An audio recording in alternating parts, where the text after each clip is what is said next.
Hey, everybody, glad you're with us, and for good reason. Tuesday, June the 30th, is the cash out in the Rainbow Six, Late Pick 5, and Super High 5 here at Gulfstream Park. And what do you say, Ronnie? We got work to do, my friend. We got to take a little stab at this Rainbow Six. Yeah, you would think it. Who knows how much is going to be in the pool? On mandatory payout day, it could be anything. So I put a ticket together, $64.80.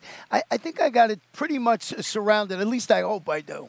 Well, yeah, I went for $48.60. I've got a single looming in race 8, so a little teaser there. We'll get to that race in a few minutes here, but let's start out. I'm going to go race 4, by the way, on Tuesday's 9-race card at about 1:40 in the afternoon is the opening leg on the turf for lower-level maiden claiming fillies and mares. And I'm 3 deep here, Ronnie. I'm going to go 3, 4, and 5.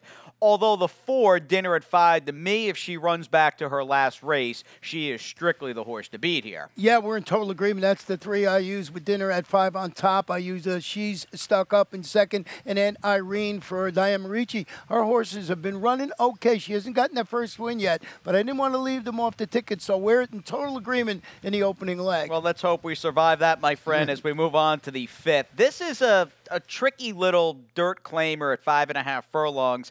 There is a very strong Midwestern feel, though, and vibe with the 2 Hero Tiger, who's now Larry Ravelli.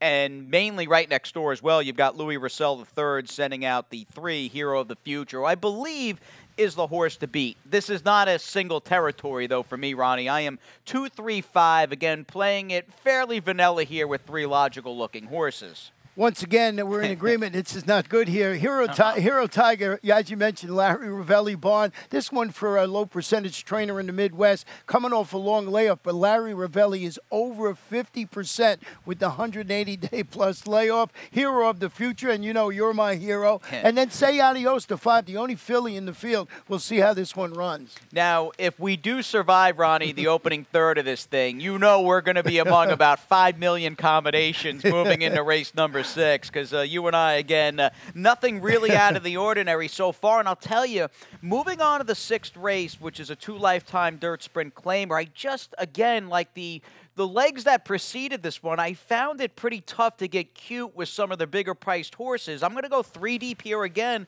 The 1, Dixieland Humor. The number 4, who I included at the end, in Toonie Looney, who's down to 62.50. And let's not forget the number 10, who's got speed and Mystic Coming Home. Well, we were almost in agreement there. I did put the 5 Marvel, who's dropping to the 6,250 level on the main track return. Came up empty against those lifetime claimers, but Bobby DeBona is really good with horses going from turf to dirt recently. He's about 36%.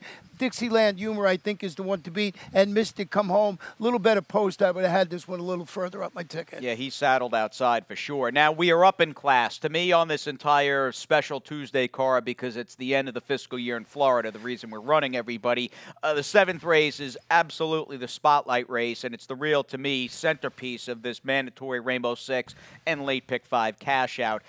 Going in, though, there's a lot of speed in this race, but I use 3 here, Ronnie. I use Sea Lover, who's obviously a major player off the claim for maker. The 7 Remaster might not be as good as a couple of these horses that I also use, but he may get a great trip as a stalk and pounce type turf sprinter.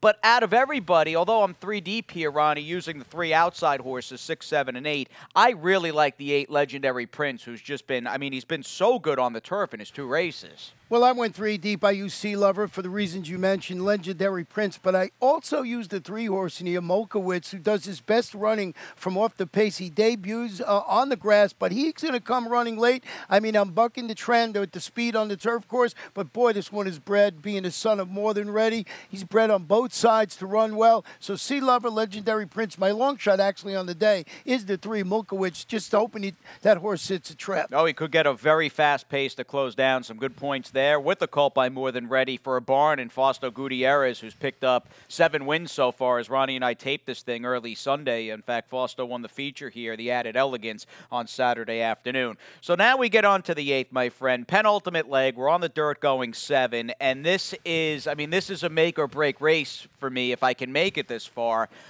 The 8 Panaria, she's my single. She's going to be a big favorite here, Ronnie, and I just, in the end, she is who she is, but consistently faster. She's well posted, and boy, I thought she'd be a very reliable favorite fairly late in the sequence. Yeah, I used 2 in here. I used that horse. I also used the 4 Trans Mississippi, who's stretching out to the 7/8 of a mile, stepping up the competition for the red-hot Monica Magui barn. I just thought this horse maybe had a chance. Miguel Vasquez in the saddle. I'm in agreement that the 8 is the one to beat, but I also used Trans Miami. No, on paper, Mississippi, excuse me. No, absolutely. Well, we're close to Miami, a little further from Mississippi, but it's all good. No, she is absolutely the other horse looking at that race realistically. Hands down the main danger to Panaria. Now, as we wrap things up, I could make the argument. I obviously singled Panaria in the 8th, but I think a lot of people may be leaning to an extent quite significantly on the 2. I'm praying for that, who's back on the turf and first-time Carlos David. He's got she's got a lot to like with her, little resume here. But I'm going to go 3 deep, Ronnie, to close this thing down. Lucky Milady, I thought, might move up on the turf, being an It's My Lucky Day out of a hard-spun dam. The deuce for Carlos off the claim is going to be favored here and looks solid. And way on the outside, we have the number 12, Cookie Cove. So I'm going to go 1, 2, and 12 for what I hope is a winning capper to this mandatory Rainbow Six. Well, you're right. I came this close from singling the number 2. I'm praying for that to pare down my ticket. But I did use Cookie Cove. Breaks from that tough outside post. Set the pace last time out. Finished second at this level and distance. But the horse has the speed and certainly the jockey able to overcome maybe the pitfalls associated with that outside post. So I went 2 deep in there. I'm praying for that. And Cookie Cove in the final leg. It is funny as I'm listening to you talk and just I'm praying for that. It's kind of a fitting way to, close down what could be a winning, and we hope a winning Rainbow Six ticket and to an extent late pick 5 ticket for everybody listening. And some prayers might be needed and some well wishes going into the last race. But again, all kidding aside, Ronnie, very, very rare we've got live racing Tuesday here at Gulfstream, and we hope everybody joins us either on track or out there in simulcast land. Yeah, good luck, everybody.